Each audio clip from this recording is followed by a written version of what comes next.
भक्तजनों, आइए जानते हैं पुत्राधा एकादशी कब है। पूष शुक्ल पक्ष की पुत्राधा एकादशी 2025 की तिथि। यह व्रत 10 जनवरी 2025 शुक्रवार को रहेगा।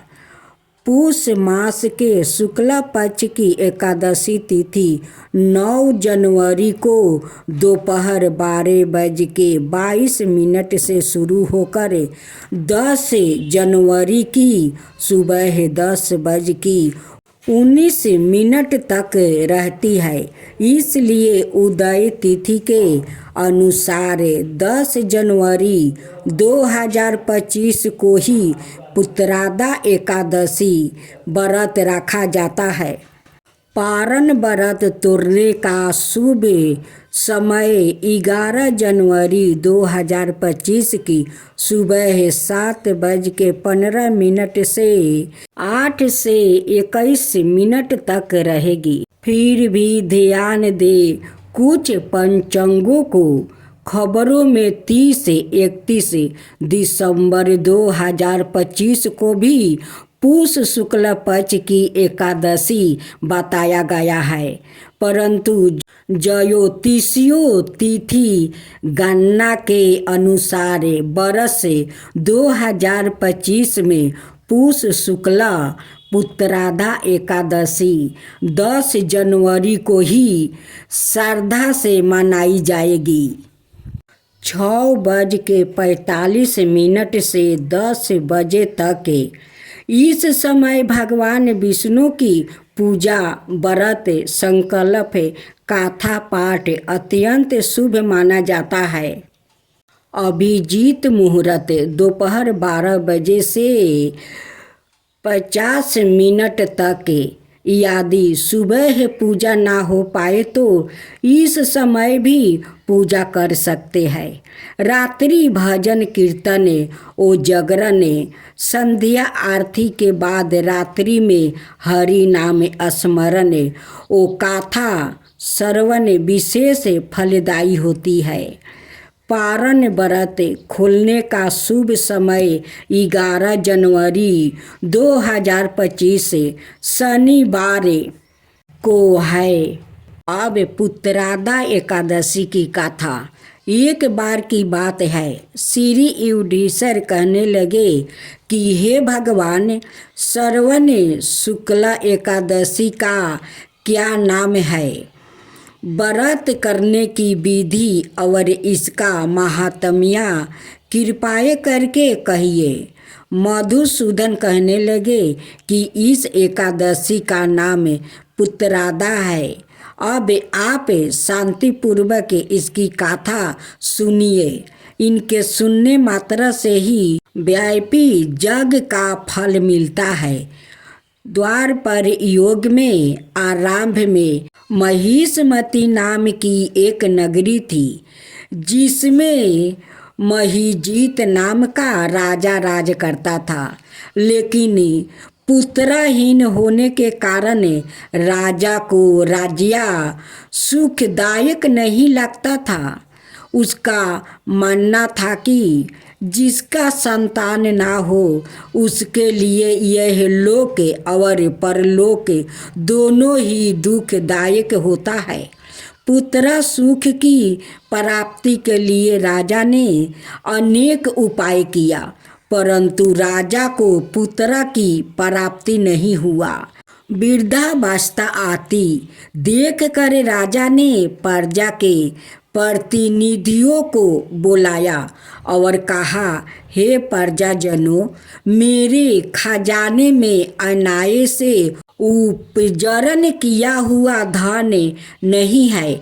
ना मैंने कभी देवताओं और ब्राह्मणों का धन छीना है। किसी दूसरे की धरोहर भी मैंने नहीं ली। प्रजा को पुत्र के समान वो पालता रहा। मैं अपराधियों को पुत्र और बाधाओं की तरह दंड देता रहा। कभी किसी से घृणा नहीं की, सबको समान माना है। साजनों की दशा पूजा करता हुआ इस प्रकार धर्म युक्त राज्या करते हुए भी मेरे पुत्र नहीं है, सो मैं अत्यंत दुख पा रहा हूँ। इसका क्या कारण है? राजा महिजीत की इस बात को विचारने के लिए मंत्री और प्रजा के प्रतिनिधि बन को गया। वहाँ बड़े बड़े ऋषि मुनियों के दर्शन किया। राजा की उत्तम कामना की पूर्ति के लिए किसी श्रेष्ठ तपस्वी मुनि को देखते फिरते रहे।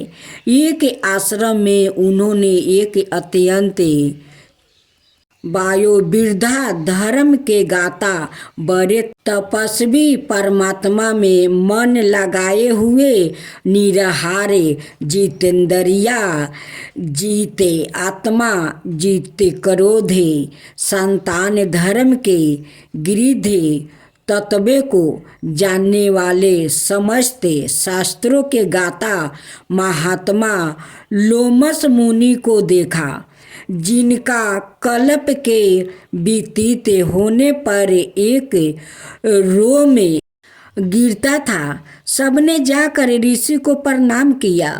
उन लोगों को देखकर मुनि ने पूछा कि आप लोग किस कारण से आया है? निस्संदेह हो करे आप लोग का हित करूँगा। मेरा जन्म केवल दूसरों के उपकार के लिए हुआ है, इसमें संदेह मत करो। लोमस ऋषि के ऐसे वचन सुनकर सब लोग बोले, हे महर्षि, आप हमारी बात जानने में ब्रह्म से भी अधिक समर्थ है, अतः आप हमारे इस संदेह को दूर कीजिए। महिष्मती पुरी का धर्मात्मा राजा महिजीत प्रजा का पुत्र के समान पालन करता है, फिर भी वह पुत्रहीन होने के कारण दुखी है। उन लोगों ने आगे कहा कि हम लोग उसकी प्रजा है, अतः उसके दुख से हम भी दुखी है। आपके दर्शन से हमें पूर्ण विश्वास है कि हमारा यह संकट अवश्य दूर हो जाएगा, क्योंकि महान पुरुष के दर्शन मात्रा से अनेक कष्ट दूर हो जाते हैं।